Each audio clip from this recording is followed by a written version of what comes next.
The Assembly will hear an address by Her Excellency Mia Amor Mottley, Prime Minister, Minister for National Security and the Public Service, and Minister for Finance, Economic Affairs and Investment of Barbados. I request protocol to escort Her Excellency.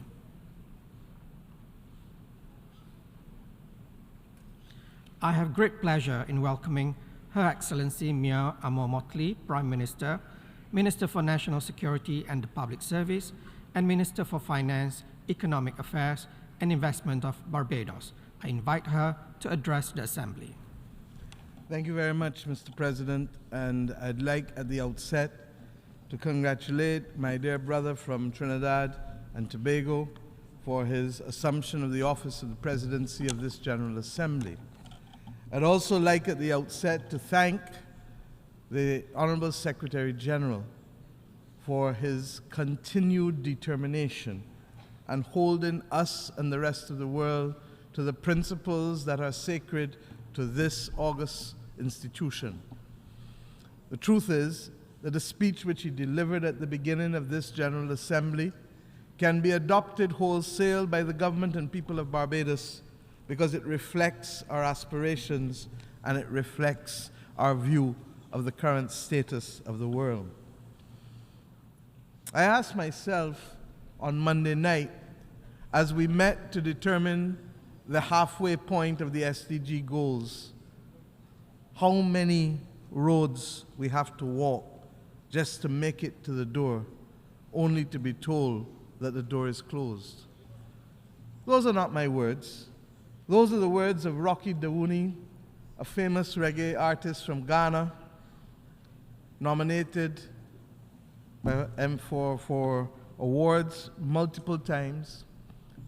But his words ring because in a very real sense, are we going to trod the roads only to be told that it's too late? Too late for us to save as many as we can from the climate crisis. Too late for us to save as many as we can from the conflicts of war. Too late for us to be able to provide the food that so many need, as we reflect on the fact that more people are likely to be hungry in this world in 2030 than in 2015, or as we get to the basic numbers that 735 million people suffered chronic hunger last year at a time when so many others had so much to throw away and to use.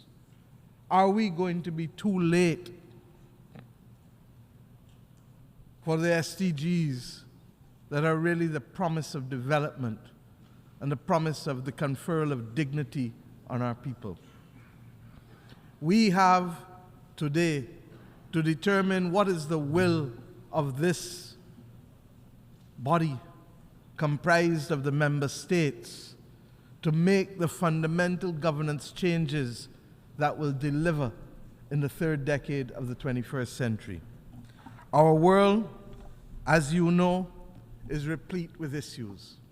And I don't need to stand here and recount them in detail, for you have heard them in almost every speech delivered from this podium. But what is the issue is whether we can summon the determination that is required of us to make the changes that are appropriate to the age in which we live. Our democracy cannot survive if we do not have the same facts.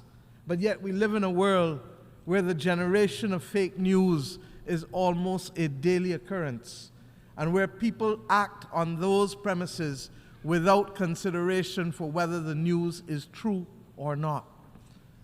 The role that artificial intelligence, generative artificial intelligence, will play in our world must be for good purposes and not evil. But if we are to ensure that is the case, then an appropriate framework for regulatory action must be put in place.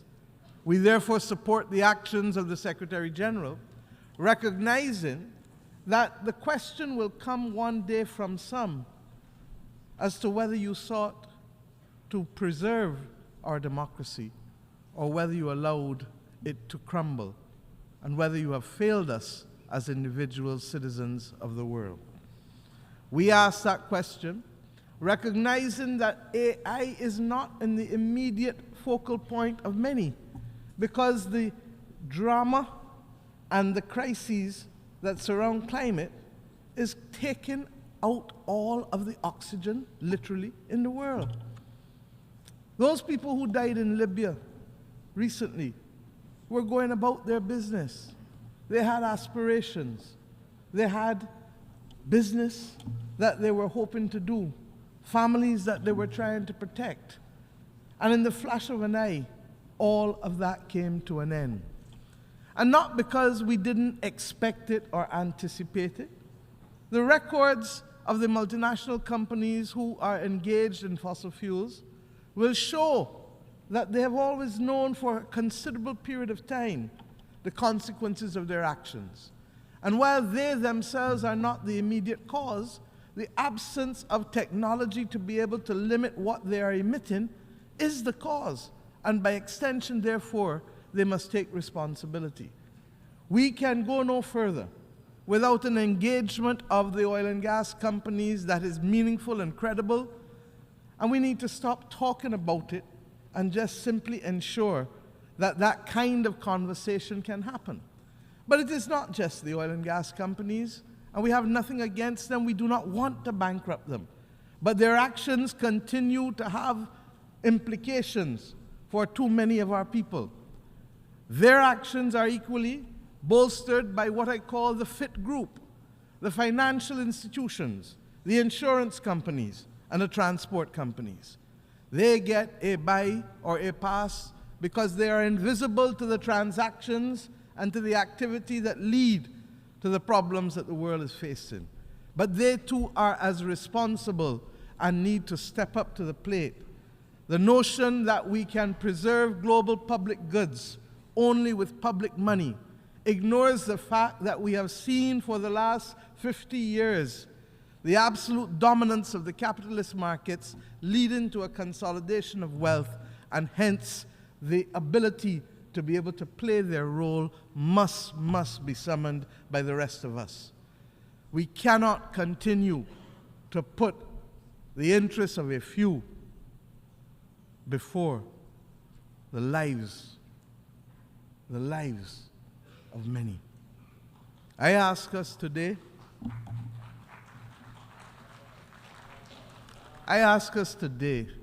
truly to pause, because what keeps ringing in my head is that simple phrase, don't fail us now. Don't fail us now. And that phrase can come from that little boy or girl who is a victim of hunger, one of the 575 million people last year. That plea can equally come from those who lost families in the multiple crises across the world in the last few years. That plea can come from small states that may not exist in the future. I ask us, therefore, my friends, to ensure that we summon the will.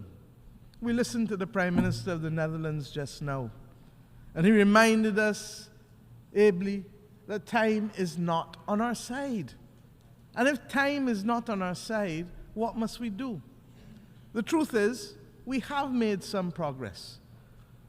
2 years ago, the International Monetary Fund did not have a mechanism to focus on cause of the problems that led to massive macroeconomic instability.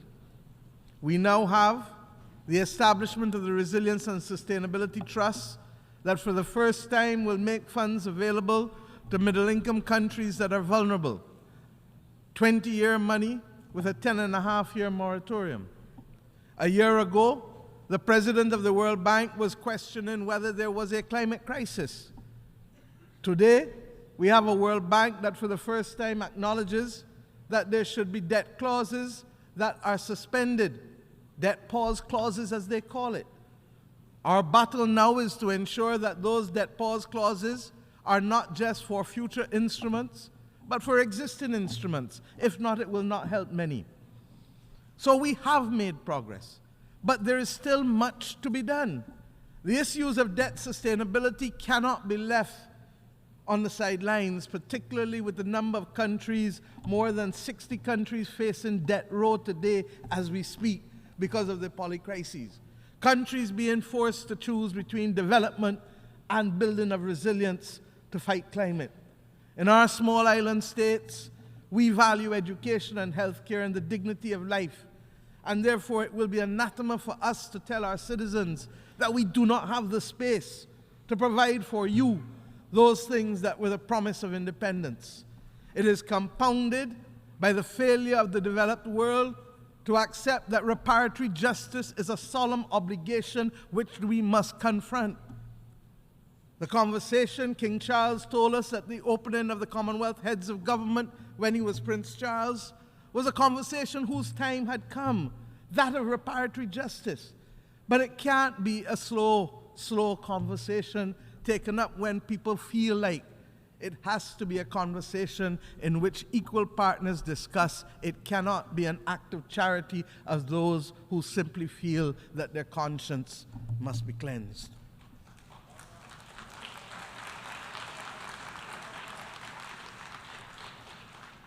We were about to write the leaders of the European Union last year on this issue of reparatory justice, and we paused because of the Russian incursion into Ukraine. But it seems as though there are not those who want to make peace there or elsewhere in the world, and therefore we have to lift our finger off the pause button and resume the discussions, because the development deficit caused by centuries of exploitation is now affecting our capacity to build the resilience that is necessary in our nations. Similarly, I want to thank, because a year ago we did not have the Paris Agenda for People and Planet. We had the Bridgetown Initiative, and the Bridgetown Initiative has allowed us to keep the debate going, because we need to change, as I said Monday morning in this hall, the belief that we can have short-term money financing development and building resilience. I shan't go into all of the details because we don't have the time, but suffice it to say that we are committed to the twin battle of saving people and planet, and to ask us to do anything else is a false construct that does not work. The markets have to be educated as to why long-term capital is the only salvation for developing countries and ultimately for people and planet.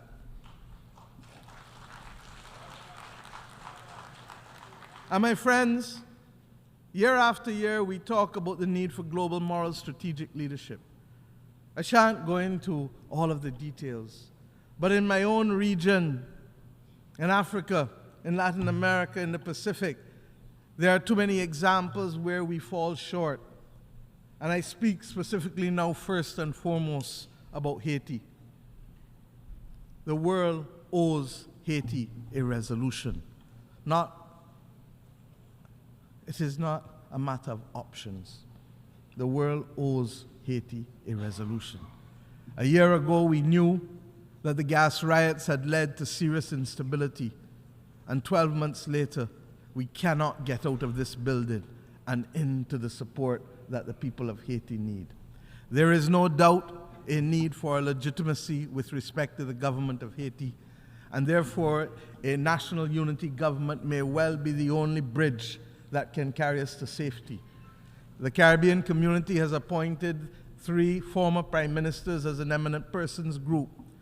And as we heard the Secretary General say in this hall, politics is the art of compromise. Diplomacy is the art of compromise. I say simply to those who act in the name of the people of Haiti, there must be compromise in constituting that government of national unity if we are to provide the bridge, to provide the security, to stop women from being raped, stop people from being killed, stop people from being affected by cholera and other public health diseases.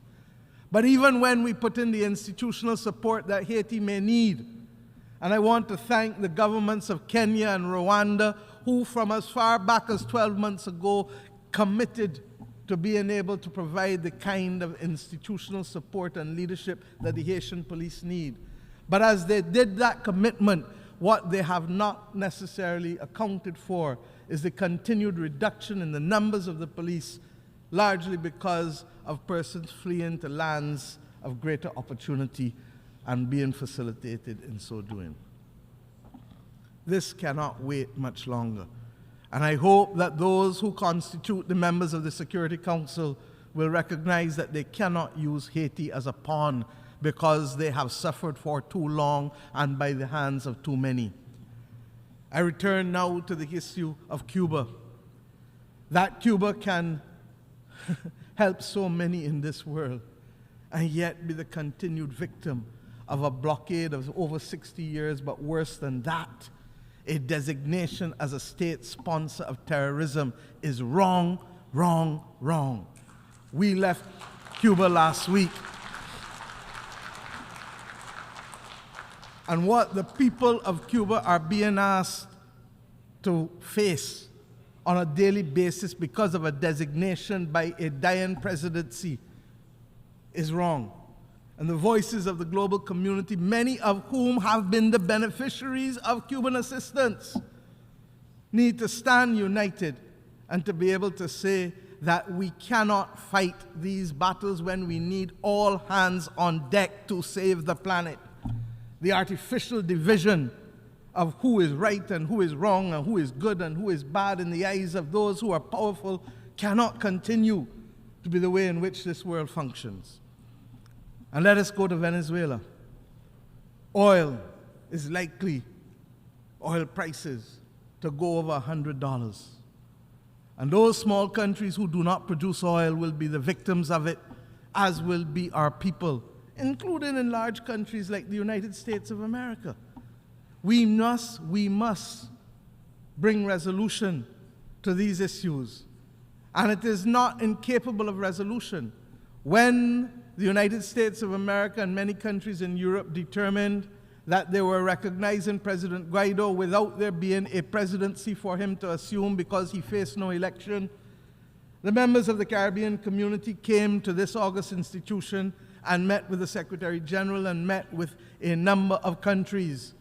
And little by little we saw people apply their hearts to wisdom and to recognize that the Charter of the United Nations did not allow for that kind of unconstitutional conferral of presidency on anyone. I say today that there must be transparency.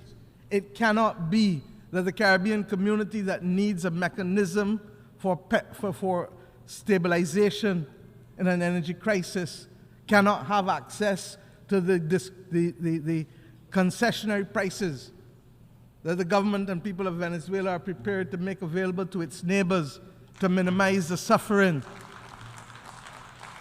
How is it possible for Chevron and the European Union to access the oil and gas of Venezuela, but the people of the Caribbean cannot access it at the 35% discount offered by the people of Venezuela? How is it possible that we should have to carry a cost of an additional 4% of GDP in my own country simply because the rules that allow for one do not allow for the other? There must be transparency and there must be moral strategic leadership if we are to build the team to save the planet and to save and attain the SDGs in today's world. My friends, there are many other things that we can discuss. We support the United Nations accepting the responsibility for tax. Why? Because as quickly as the world has been able to find a mechanism for a global minimum corporate tax is as long as it has not found a mechanism to be able to inflate the financing opportunities available to developing countries. It cannot be. We know how to run fast in one set of circumstances when it suits one set of people, but yet we run very slow when it matters to billions of people and their access to life and livelihood. I do not want to prey on your time anymore, but suffice it to say that we have reached a point where we must give thanks for the progress made, but recommit ourselves. For the mission was never simply to make progress. The mission is to be able to save the planet and to give the people of the world the best opportunity for life that is necessary for them as human beings. To be able to save the biodiversity of this world. To be able to save the soils of this world that must nurture the food that we eat. To be able to allow us to have access to safe water.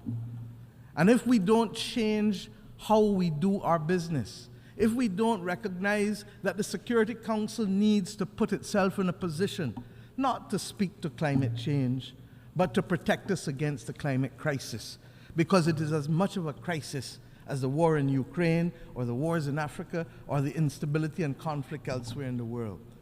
And if we don't take a proactive approach, then we truly shall be victims of it. I believe that reform is critical at this point. But what I believe doesn't matter. What matters is the action of each and every country in this. And will we always be in a position of flux? No. There is hope because human beings want to survive. But the problem is that those whose actions we most need may be so confident in their survival that they do not act early enough for us. And that is why I say, will we trod the road to be able to get to the gates only to find that we are too late and the gates have closed? It will be open for some, but it will be closed for many. You know, vision without action, Nelson Mandela told us, is just a dream. An action without vision just passes the time. But vision with action can change the world. Our citizens believe that we come into a talk shop when we come here. You and I know that it's potentially different. But it will only be different when those of you who have the responsibility to act on behalf of governments can ask your governments to come to the point of the decisions that we need to make to provide the funding, the tools, and the solidarity, rebuilding the trust that this debate calls for. And if we can do that, then we will not save all, but we can save the majority of people who are currently on the front line. We, for those of us who work on the SDGs, believe that as we work to save the planet, we have to redouble our efforts. And I leave you with one thing. The efforts to provide education and to save people from hunger and to remove gender discrimination are not simply the actions of governments. They have now equally to be the actions of individual citizens. But governments must help personalize those SDG goals for their citizens. If we can do that and we can continue to make the case for finance and if we can continue to stay focused on the climate crisis, then yes, we shall see a better world and we can shine the light on the future of many. I thank you.